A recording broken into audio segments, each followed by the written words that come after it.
Before this story moves even a single step forward, pause for a breath and quietly connect with the purpose of this channel. If stories like this help you see faith, history and humanity with new eyes, then staying with Son of Adam by subscribing is not just support, it is becoming part of a journey that has meaning far beyond one video.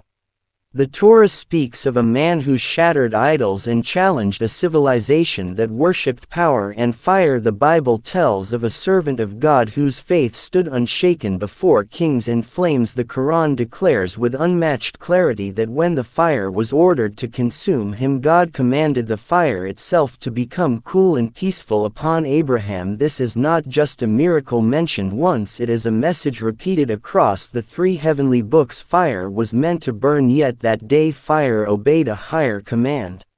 This is not a story about flames, this is a story about certainty standing against fear, about truth standing alone against an entire world, and about a moment in history when the laws of nature themselves bowed before faith. Imagine a city at the peak of its pride, towers touching the sky, idols lining the streets, markets filled with noise, and kings who believed themselves eternal. In this city, fire was not just a tool, it was a symbol. Power, punishment, control. Fire decided who lived and who disappeared without a trace. And in this city lived one man who refused to bow. Abraham was not born into rebellion, he was born into tradition. His own father carved idols with his hands, he sold them, polished them, named them, fed them, yet the young Abraham watched silently. He saw people whisper prayers to stone, he saw fear in their eyes, not peace. He saw obedience but not understanding, and something inside him refused to accept that this was truth. He asked questions that made people uncomfortable. He asked why idols could not speak, why they could not protect themselves, why God needed to be carried by human hands. Those questions spread like sparks in dry grass. At first people laughed, then they grew angry, because questions are more dangerous to falsehood than swords. The rulers noticed, the priests whispered, the merchants worried, because if people stopped fearing idols, an entire system would collapse, control would vanish, power would fade. And so Abraham became a threat, not because he held a weapon but because he held certainty. Then came the day that changed everything. The festival arrived, the city emptied, people marched to celebrate their gods. Abraham stayed behind alone with the idols. The silence of the temple was heavy, stone faces stared forward unblinking, and in that silence Abraham acted. He shattered the idols one by one until nothing remained but broken stone. He left one idol standing, the largest, and hung the tool around its neck. When the people returned, chaos erupted, cries filled the air, rage followed. Someone pointed a finger and said, "We heard a young man speak against them. His name is Abraham." They dragged him before the king. The ruler of a mighty empire looked down at one man, unarmed and calm, and he asked, "Did you do this to our gods?" Abraham did not shout, he did not beg, he simply pointed to the remaining idol and said, "Ask the biggest one if it can speak." Silence crushed the crowd. In that moment truth exposed them. They knew the idols were powerless, but pride is louder than reason. They turned their anger not toward the idols but toward the man who revealed the lie. That was the moment the decision was made, not imprisonment, not exile, fire. They wanted a punishment so final that no one would ever dare question again. They wanted a spectacle, they wanted fear to be reborn. For days they gathered fuel, wood piled higher than walls, flames prepared to touch the sky. They dug a pit so massive that heat could be felt from a distance. Birds fell from the air from its intensity. This was not an execution, it was a message. When Abraham was brought forward, even the executioners feared to approach. They built a catapult to throw him into the fire because no human could stand close enough. Think about that moment, a man tied, unable to move, standing before a fire designed to erase him from existence. No army, no followers, no escape. This is where most stories end, in tragedy. But this is where this story begins. Abraham did not scream, he did not plead, he did not curse. His heart was steady, his trust complete. He knew something the world around him did not, that power does not belong to fire, power belongs to the one who created fire. As he was launched into the flames, the crowd held its breath. Kings watched, priests smiled, fear expected victory. And then something happened that history would never forget. The fire refused to burn. Not because it failed, but because it was commanded not to. In the Quran the words are direct and terrifying in their beauty. God said, "O fire, be cool and safe for Abraham." In the Bible the faithful are protected within flames. In the Torah the chosen servant is preserved against destruction. The flames roared but did not harm. The heat existed but did not touch him. What should have been death became peace. What should have been pain became safety. Abraham stood within the fire untouched, unburned, alive. The crowd stared as certainty collapsed before their eyes. The king watched his power dissolve. Priests saw their lies exposed, and the fire once worshipped as a god became a servant. This moment was not just about Abraham, it was about every future generation. It was proof that faith is not weakness, it is the greatest force known to existence. Fire obeyed. Fear collapsed. Truth stood. The fire died down, but the shock did not. When Abraham walked out of the flames untouched, the crowd did not cheer. Miracles do not always create belief, sometimes they expose how deep denial truly runs. The people had just witnessed the impossible, yet their hearts were not freed, they were threatened. Because if Abraham survived the fire, then everything they built, their pride, their authority, their tradition, stood on false ground. Kings fear nothing more than proof that they are not absolute. For a brief moment silence ruled the city. The idols lay broken, the fire lay defeated, and a single man stood alive where death was guaranteed.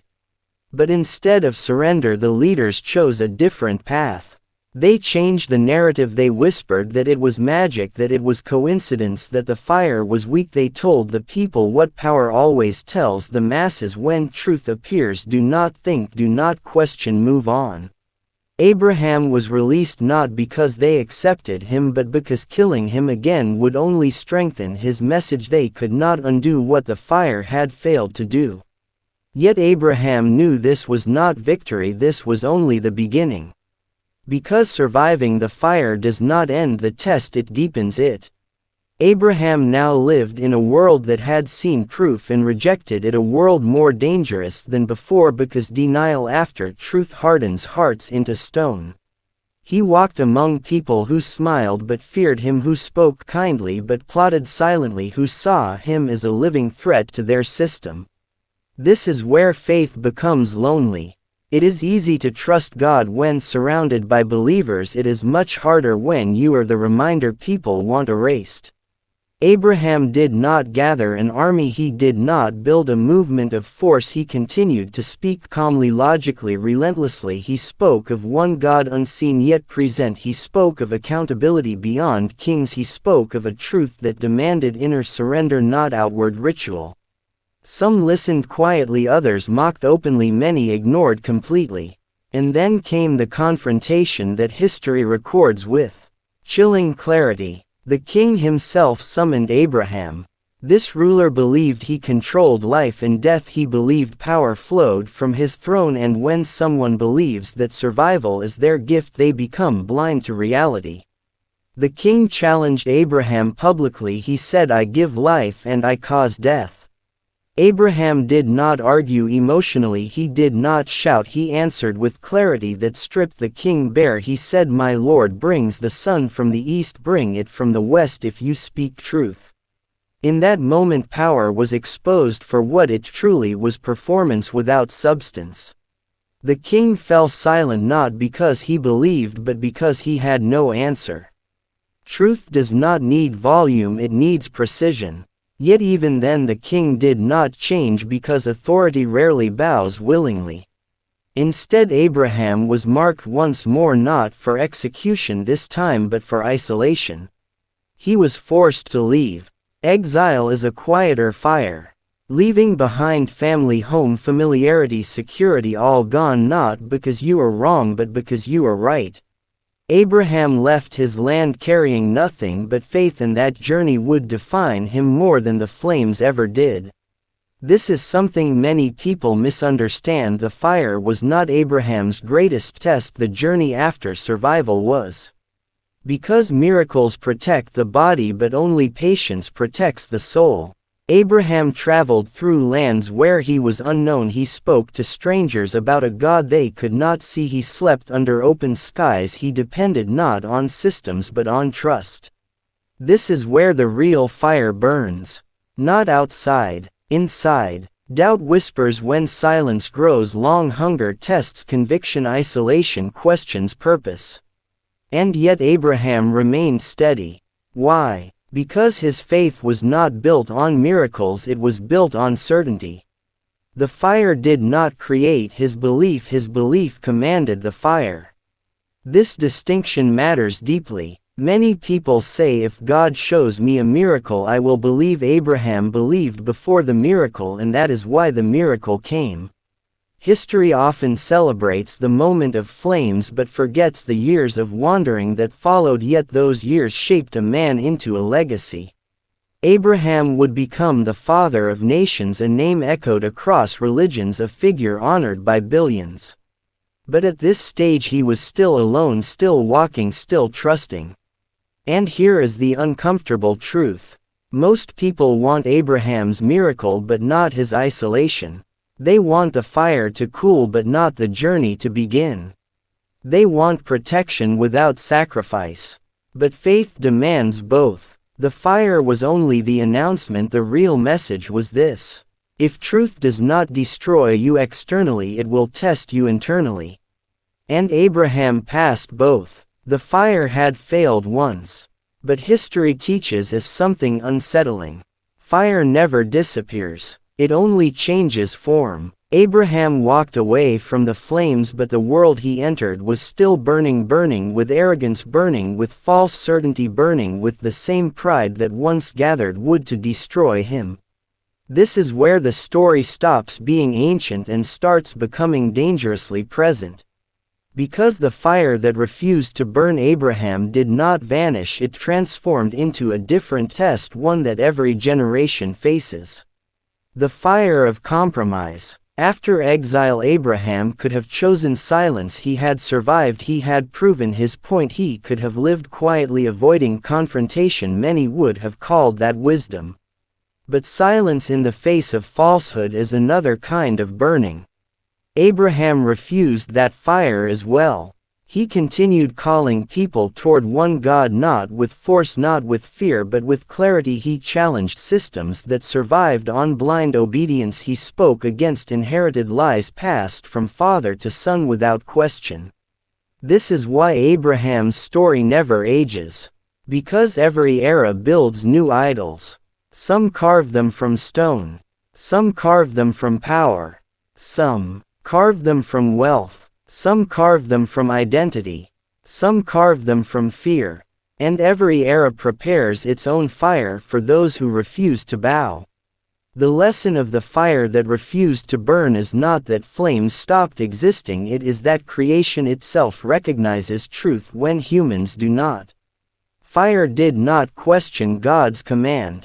Fire did not debate. Fire did not negotiate. Fire obeyed. And that is the most terrifying part of this story. Because elements submit while humans resist. The Quran does not describe this miracle to impress. The Bible does not record it to entertain. The Torah does not preserve it for drama. They preserve it as a warning. That the universe is aligned with truth even when society is not. Abraham's safety inside the fire was not favoritism, it was alignment. He stood with truth, and truth reshaped reality around him. This is why later prophets echo this moment: Moses before the sea, Jesus before persecution, Muhammad before exile and resistance. The pattern is the same. Truth stands alone. Power gathers fire. God intervenes in ways that redefine reality. But here is the final and most uncomfortable layer. Not everyone inside the fire is protected. Why? Because not every fire is meant to be escaped. Some fires exist to expose. Some fires exist to refine. Some fires exist to reveal who trusts God and who trusts protection. Abraham was not saved because he feared God. He was saved because he knew God. There is a difference. Fear seeks escape. Knowledge brings surrender. When Abraham was thrown into the fire, he did not know the outcome. He knew only the one in control, and that certainty was enough. This is why the command was not just be cool. It was be cool and safe. Because protection without peace is still a prison. God did not merely stop the burning. He removed fear itself. And that is the miracle most people miss. The greatest miracle was not that Abraham survived. It was that Abraham was at peace. Surrounded by flames yet calm. Condemned by the world yet secure. Alone yet connected to the source of all existence. That is the faith every prophet carried. And that is the faith every age is tested by. Today the fires look different. Cancel culture, public humiliation, loss of livelihood, isolation, mockery, pressure to conform, but the question remains unchanged.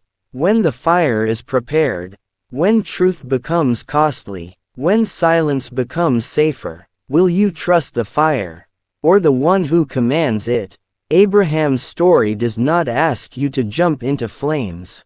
It asks you to examine what you bow to, what you fear losing, what you protect more than truth. Because whatever controls your fear controls you. The fire refused to burn Abraham, but many people still burn internally. Consumed by approval, terrified of rejection, worshipping idols that smile back. Abraham broke the idols first.